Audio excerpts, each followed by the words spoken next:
Hello dear students, मैं जीतराम जारेडा स्वागत करता हूं आपका आपके अपने यूट्यूब चैनल जारेडा क्लासेस पर। तो दोस्तों, स्वागत है आपका हमारे आज के सेशन में, जिसमें हम चालू कर रहे हैं एक नए टॉपिक को। तो दोस्तों, बता दूं आपको कि हमने पिछली दोनों क्लासों में जो रीजनिंग का टॉपिक था घड़ी, उस दोनों क्लासों में उसको ख़त्म कर लिया है। आगे हम बढ़ते हैं एक नए टॉपिक के साथ। आज हम पढ़ने वाले हैं आने वाली सभी भर्तियों को ध्यान में रखते हुए एक अच्छा सा टॉपिक, कैलेंडर। हम बिल्कुल बेसिक से शुरुआत करते हैं, बिल्कुल जीरो से, कि हमें रीजनिंग में ये कैलेंडर जैसे टॉपिक को भी पढ़ना पड़ता है। बिल्कुल जीरो से शुरुआत करते हैं।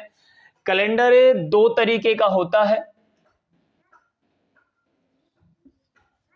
एक साधारण वर्ष का और एक लीप वर्ष का। साधारण वर्ष में फरवरी में दिन 28 होते हैं, जबकि लीप वर्ष में फरवरी में दिन 29 होते हैं। साधारण वर्ष में कंप्लीट दिन जो होते हैं वो 365 होते हैं, जबकि लीप वर्ष में जो कंप्लीट दिन होते हैं वो 366 होते हैं। ये तो एक बेसिक सी जानकारी है कि वर्ष दो तरीके के होंगे, एक साधारण वर्ष, एक लीप वर्ष। साधारण वर्ष में फरवरी में दिन होंगे 28 और लीप वर्ष में फरवरी में दिन होंगे 29। साधारण वर्ष में दिनों की संख्या टोटल 365 है, जबकि लीप वर्ष में दिनों की टोटल संख्या 366 है।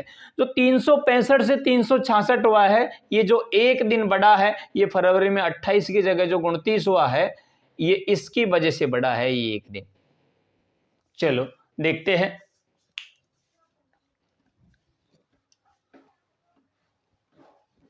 सबसे पहले हम पहला कंसेप्ट पढ़ते हैं कि लीप वर्ष किसे कहते हैं। लीप वर्ष किसे कहते हैं? किसी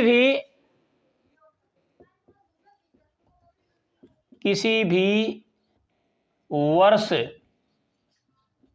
के अंतिम दो अंकों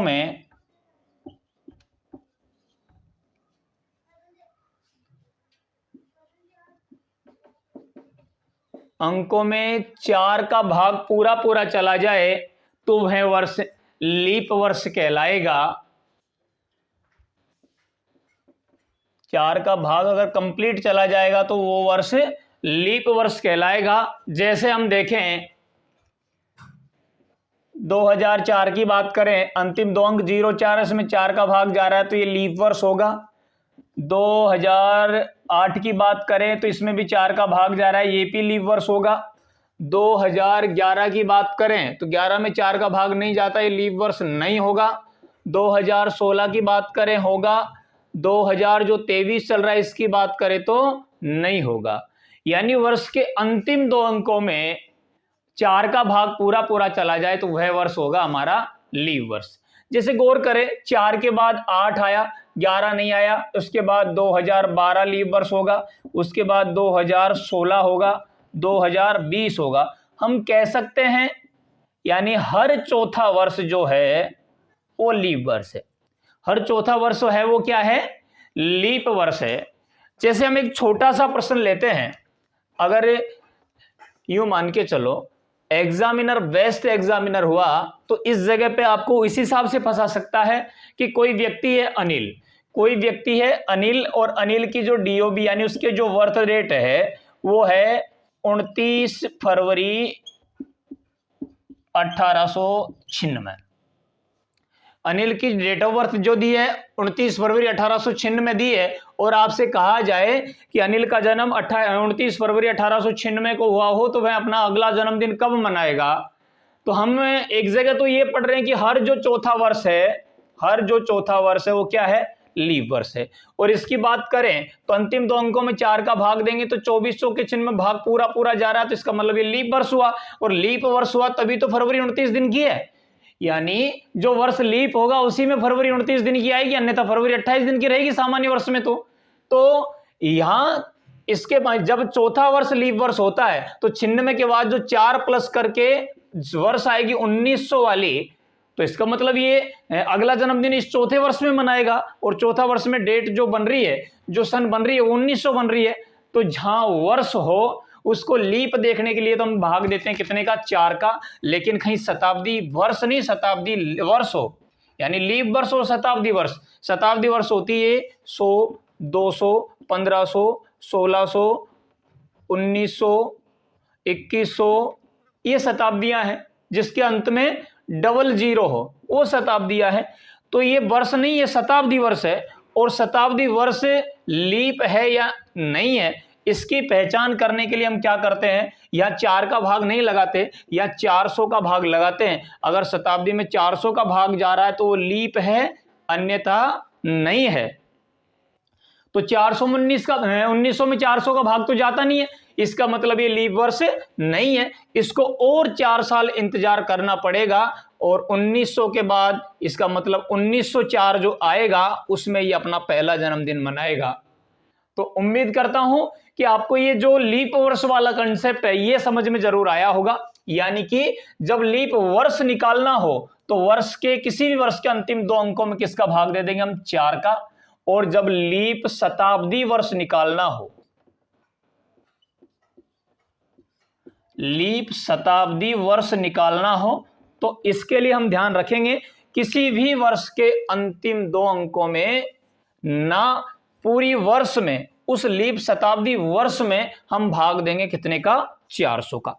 सिर्फ वर्ष देखना हो लीप तो उसमें 4 का भाग अंतिम 2 अंकों में देते हैं, जबकि लीप शताब्दी वर्ष देखोगे आप तो उस कंप्लीट वर्ष में आप किसका भाग दोगे, 400 का। जैसे 1600 वाली शताब्दी में 400 का भाग जाता है तो ये लीप शताब्दी वर्ष हुई। बात करें 1900 में 400 का भाग जाता है क्या, नहीं जाता, तो ये लीप शताब्दी वर्ष नहीं है। बात करूं 2000 की, इसमें 400 का भाग जाता है क्या, जाता है, तो ये लीप शताब्दी वर्ष हुई। इस हिसाब से हम लीप वर्ष और शताब्दी लीप वर्ष का मालूम लगाएंगे। वर्ष के अंतिम 2 अंकों में 4 का भाग चला जाए तो वो लीप वर्ष होगा, और लीप वर्ष हुआ तो वहां फरवरी 29 दिन का निकलेगा। और शताब्दी वर्ष देखना हो तो 4 का नहीं, किसका भाग देंगे हम, 400 का। अगर 400 का भाग पूरा गया तो फिर जो वर्ष होगा वो शताब्दी वर्ष लीप वर्ष होगा। ये पहला कंसेप्ट था। इसके बाद हम दूसरे कंसेप्ट पर आते हैं, विषम दिन। ये दूसरा कंसेप्ट है हमारा जिसको हम पढ़ रहे हैं।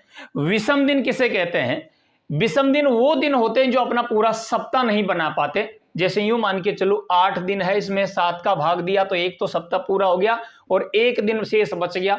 ये जो शेष दिन बचे हैं ये ही तो विषम दिन है। जैसे मेरे पास एक महीना है 30 दिन का, इस 30 दिन में 7 का भाग दिया तो 700 के 28, 4 तो सप्ताह बन गए और शेष बच गया मेरे पास 2 दिन। ये 2 दिन ही मेरे पास क्या रहेगा, विषम दिन के रूप में रहेगा। चलो कैसे लिखोगे, आप वीडियो को स्किप ना करें और रोकते हुए नोट्स बनाते हुए साथ में चलें। विषम दिन कहेंगे वे दिन जो अपना पूरा सप्ताह नहीं बना पाते, पूरा सप्ताह नहीं बना पाते, विषम दिन कहलाते हैं, विषम दिन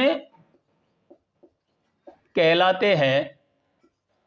ऐसे जैसे एक महीना है मेरे पास, एग्जाम्पल के रूप में देखते हैं 30 दिन का, इसमें भाग देंगे 7 का। 7 का भाग देने का मतलब है सप्ताह बनाना, तो 7 चौके 28 यानी 4 सप्ताह बनने के बाद 2 दिन शेष बचा है, तो ये 2 दिन ही हमारे क्या हो जाएंगे, विषम दिन हो जाएंगे। उसके बाद कोई महीना मेरे पास 31 दिन का आया तो उसमें भाग दिया 7 चौके 28, इसका मतलब इस बार विषम दिन कितने बच गए, 3। एग्जामिनर स्मार्ट हुआ तो आपसे सीधा भी पूछ सकता है एक सामान्य वर्ष में विषम दिनों की संख्या कितनी होती है, तो सामान्य वर्ष में दिनों की संख्या कितनी होती है, 365, और 365 में यदि 7 का भाग देंगे तो 7 5 35 बच गया 1, 15, 7 दूनी 14, बच कितना गया 1। विषम दिनों की संख्या कितनी हो जाएगी, 1। किसमें, सामान्य वर्ष में। इसी हिसाब से लीप वर्ष की कह देगा तो फिर विषम दिनों की संख्या कितनी हो जाएगी, 2। तो ऐसा लिख लेंगे, सामान्य वर्ष में ये जो विषम दिनों की संख्या हो जाएगी 1 और लीप वर्ष में विषम दिनों की संख्या हो जाएगी 2। नोट्स बनाते हुए साथ में चलेंगे आप। चलो और देखते हैं। हमने अभी तक 2 कंसेप्ट देखे हैं। एक तो लीप वर्ष किसे कहेंगे, वर्ष के अंतिम 2 अंकों में 4 का भाग चला जाएगा, उसे लीप वर्ष कहेंगे। लीप शताब्दी वर्ष के लिए उस वर्ष में 400 का पूरा भाग जाना चाहिए उसके बाद दूसरा कंसेप्ट हमने देखा था विषम दिन किसे कहते हैं, और विषम दिन उन्हें कहते हैं जो महीने हैं, जो दिन है वो अपना पूरा सप्ताह नहीं बना पाते। अगर एग्जामिनर और स्मार्ट हुआ वो यूं कह देगा कि मैंने एक अपना नया ग्रह खोजा है, वहां जो एक वर्ष है उस वर्ष में दिन होंगे 800 और एक सप्ताह है वो हो जाएगा 15 दिन का। एग्जामिनर कह रहा है कि एक नया ग्रह हमने खोजा है जहां पर एक वर्ष 800 दिनों का है और एक सप्ताह 15 दिनों का है, तो यहां हमें विषम दिनों की संख्या बतानी है। यहां हमें विषम दिनों की संख्या बतानी है। बोले 500 दिनों में से विषम दिनों की संख्या कितनी होगी, तो हम यहां क्या करेंगे 15 का भाग दे देंगे। तो 15 तिये 45, कितना बच गया 5, 50, फिर 15 तिये 45, कितना बच गया 5। इसका मतलब हम यूं कहेंगे कि यहाँ 33 तो सप्ताह बन गए और 5 दिन हमारे पास क्या रह गए शेष, और इन 5 दिनों को हम क्या कहेंगे विषम दिन कहेंगे। तो आप ट्रिक किस हिसाब से काम करती है उस पर मत जाया करो, कंसेप्ट क्लियर करके चला करो साथ में, कि जैसे उसने कहा है वर्ष अगर 800 दिन का है तो होने दो, उससे कोई फर्क नहीं पड़ता। अगर बात करूं कि सप्ताह यहाँ 15 दिन का है तो किसी भी दिनों में हम 15 का भाग देंगे। हमारे पृथ्वी पर जो वर्ष है कंप्लीट साधारण उसमें 365 दिन होंगे, लीप में होंगे 366। रही बात सप्ताह की वो 7 दिन का होता है, इसलिए हम 7 का भाग देके विषम दिनों का पता लगाते हैं। चलो और बढ़ते हैं आगे।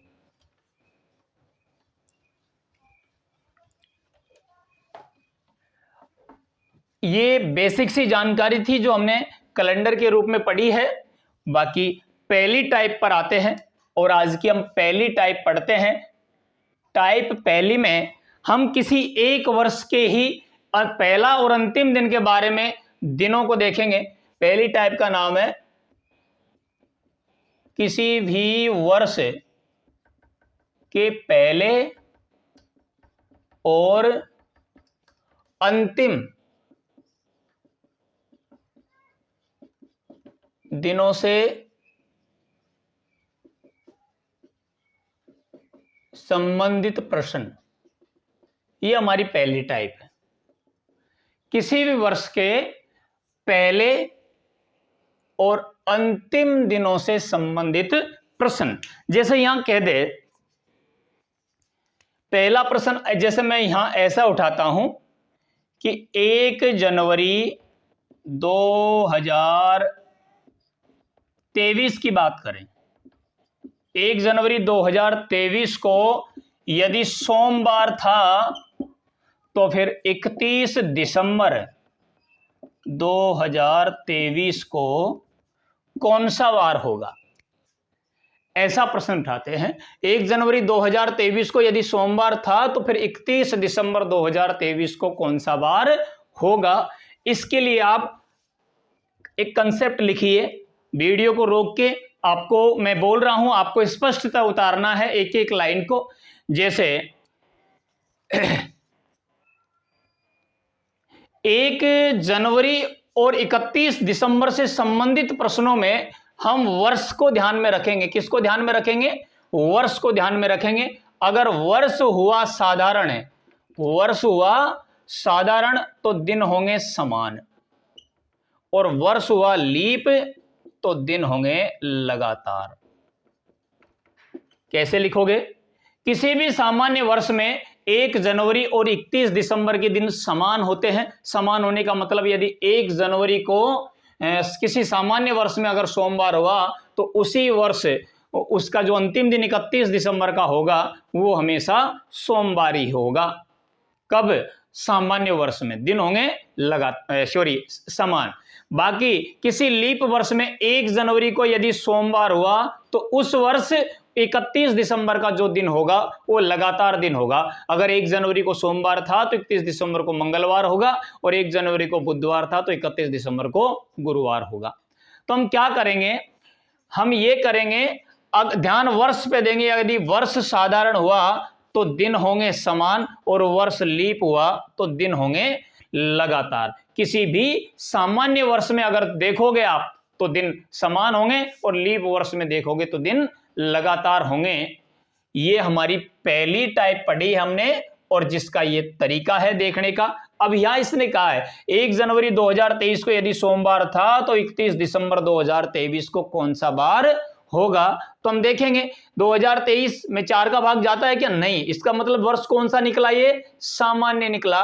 और सामान्य वर्ष में होता क्या है, दिन होते हैं समान। यदि 1 जनवरी को सोमवार था तो 31 दिसंबर को भी कौन सा वार होगा, सोमवार ही होगा। चलो और देखते हैं आगे।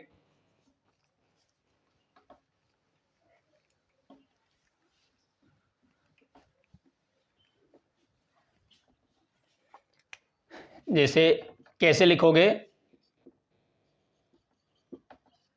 किसी भी सामान्य वर्ष में 1 जनवरी और 31 दिसंबर 1 जनवरी और 31 दिसंबर के दिन समान होते हैं। ये तो पहला लाइन। इसके बाद दूसरा था, किसी भी लीप वर्ष में 1 जनवरी और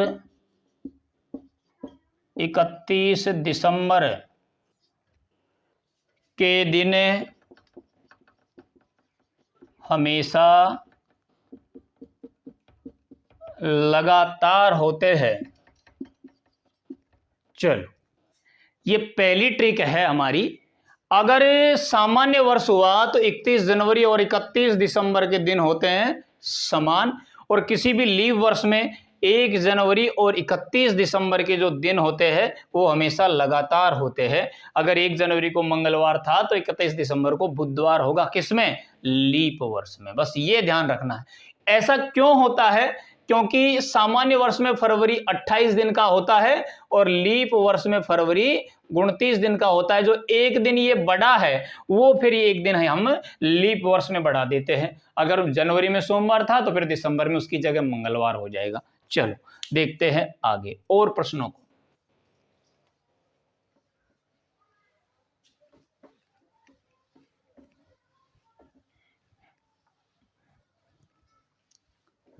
यदि किसी वर्ष में 1 जनवरी 2008 को गुरुवार था तो फिर उसी वर्ष 31 दिसंबर 2008 को कौन सा वार होगा।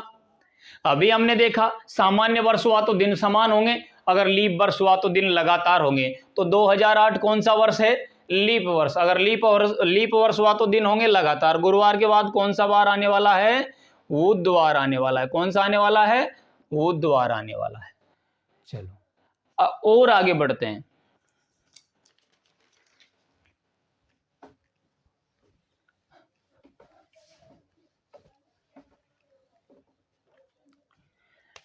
स्मार्ट एग्जामिनर हुआ तो प्रश्न इस हिसाब से करेगा, यदि 1 जनवरी 2007 को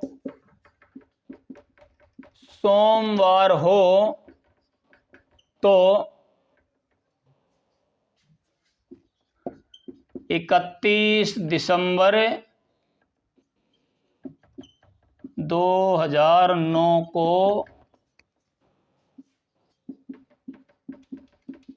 कौन सा वार होगा। इस हिसाब से प्रश्न करेगा। तो इसमें हम क्या करेंगे, आप इस जगह वीडियो को रोक के थोड़ी मेहनत करेंगे और जो आंसर है इसका उसको कमेंट्स बॉक्स में जरूर बताओगे। इसमें हमें करना क्या है, देखो कहीं भी अगर पहली टाइप हम ये पढ़ रहे हैं, कहीं भी 1 जनवरी और 31 दिसंबर से संबंधित प्रश्न आ जाए तो इसमें हम देखते हैं वर्ष कौन सा है। और वर्ष सामान्य हुआ तो 1 जनवरी और 31 दिसंबर को जो दिन होते हैं वो समान होते हैं। उसके अलावा यदि वर्ष लीप हुआ तो फिर 1 जनवरी और 31 दिसंबर को जो दिन होते हैं वो लगातार दिन होते हैं। तो हमें करना ही क्या है, हम ये देखेंगे कि 1 जनवरी 2007 कौन सा वर्ष है? लीप वर्ष। लीप वर्ष था तो इसमें दिन था हमारा इस बार सोमवार। कौन सा था? सोमवार। चलो, तो 1 जनवरी 2007 अगर को सोमवार था और 2007 सामान्य वर्ष है, तो फिर दिसंबर 31 को भी 31 दिसंबर को भी 2007 में दिन कौन सा होगा? अगर वर्ष सामान्य है तो दिन भी सेम रहते हैं, यानी यहां भी सोमवार होगा। फिर 31 दिसंबर 2007 को जब वर्ष खत्म हो गया 2007, तो फिर लगा 2008। 2008 जो लगा, इसके जनवरी के महीने में 1 तारीख को, यानी 1 जनवरी 2008 को सोमवार के बाद अगला दिन क्या आने वाला है? मंगलवार आने वाला है। क्या आने वाला है? मंगलवार आने वाला है। फिर 1 जनवरी 2008 को मंगलवार है, तो फिर 31 दिसंबर 2008 को कौन सा वार होगा? हमने देखा है वर्ष अगर सामान्य हुआ तो दिन सेम होंगे, और वर्ष यदि लीप हुआ तो दिन होंगे लगातार। मंगल के बाद क्या आने वाला है? बुध आने वाला है।